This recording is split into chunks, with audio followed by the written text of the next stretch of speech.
Marami pa. Hindi ko na kaya ubusin. Ito na yung mais mga kapromdi. Ang lagkit tsaka ang tamis niya.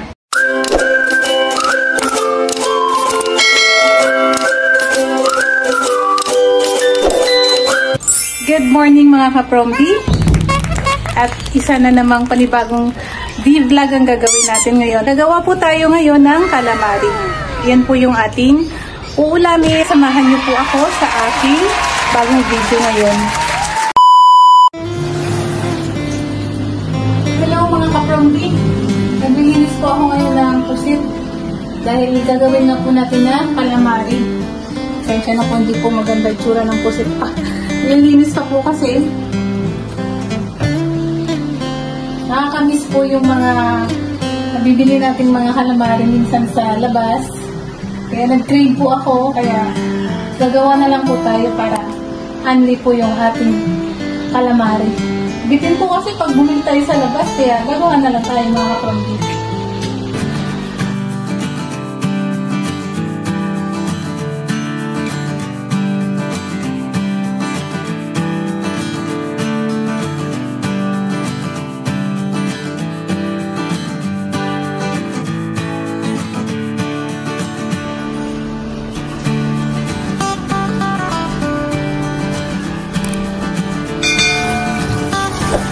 Tansyahan po itong ating asin. At 1 tablespoon po ng cornstarch.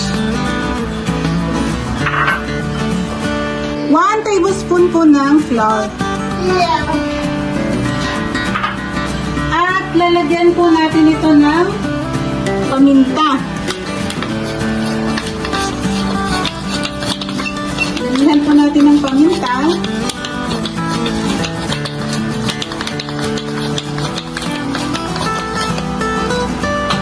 At itong ating mga ingredients. At naghugas naman ako ng kamay. Ngayon po ay ating hahaluin yung ating pusit sa kanyang mga ingredients na nandito na po lahat. Sama-sama na po siya lahat. Kumbaga, mekos-mekos nga daw sabi nila.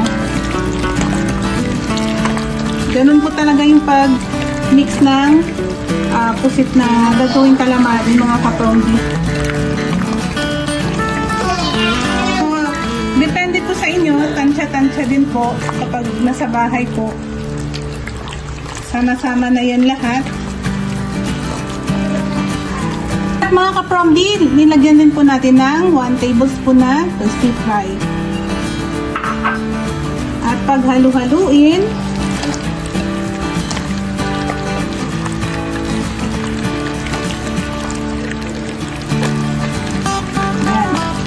tapos natin halu-haluin mga kapromdi, ay set aside po muna natin itong ating pusit. Takpan natin ito, siguro po mga 15 minutes nang mag-absorb po talaga yung kanyang lasa. At ilalagay natin yung mantika mga kapromdi. Dapat deep fried po ang pag-tiko natin ng calamari. At huwag din po sanang huwag nyo pong biglain yung apoy. Para po malutong po talaga ang loob ng ating pusit.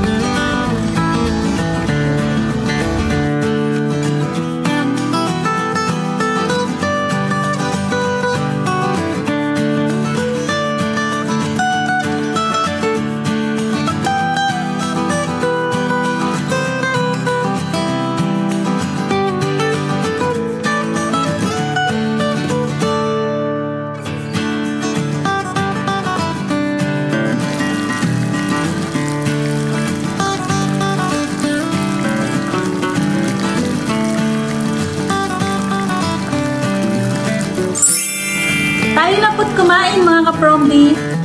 Magpapapak na lang po ako mga kapromdi. Konting rice lang muna.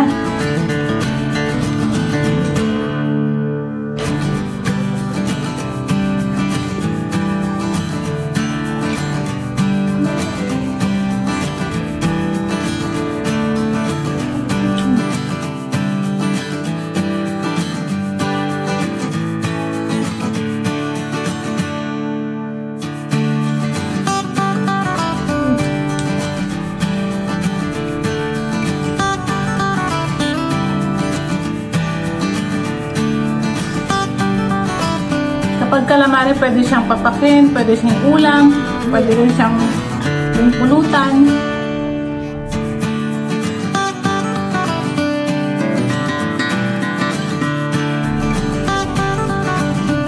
Kakamay na ako.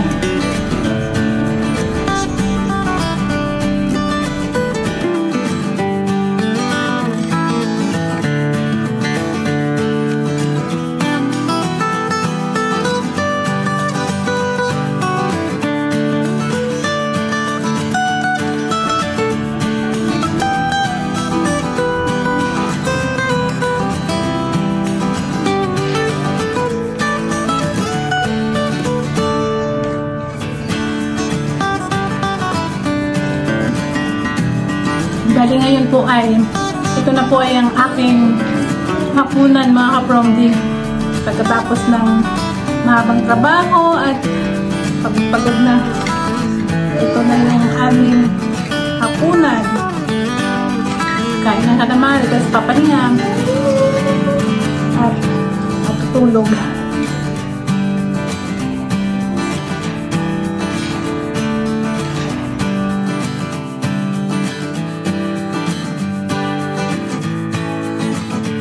Saging na senyorita. Ang sarap din yung ulam. Saging na senyorita.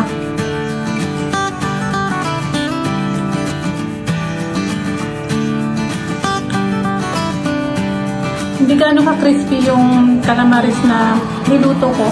Pero, sarap.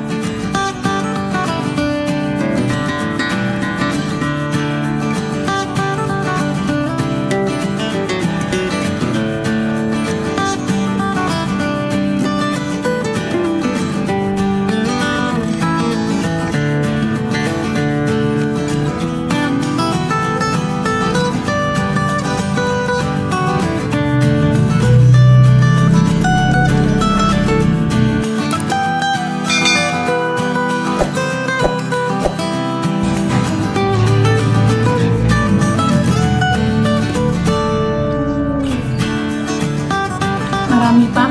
Hindi ko na kaya ubusin. The next day.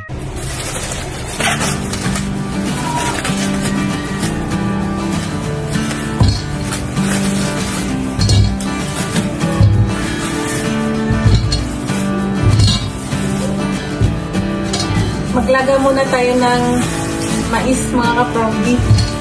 Sa umaga, ito na lang yung ating almusal. Puting mais na malagkit. Sa kahoy po natin siya ilalaga mga ka-promdi.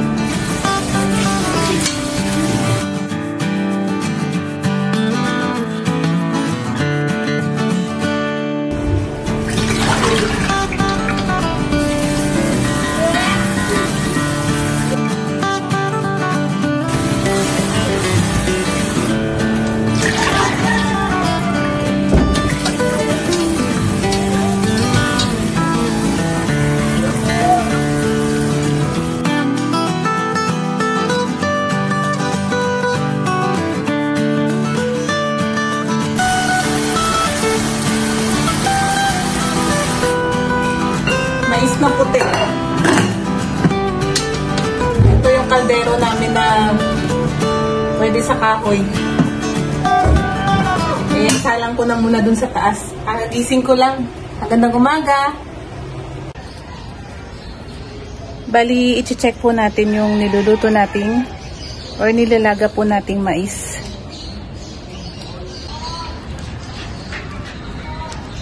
Ito na siguro to mga ka-promdi. Tuloy-tuloy naman po kasi yung apoy. Check ko po. Ito na yung mais mga ka-promdi. Ang lagkit tsaka ang tamis niya.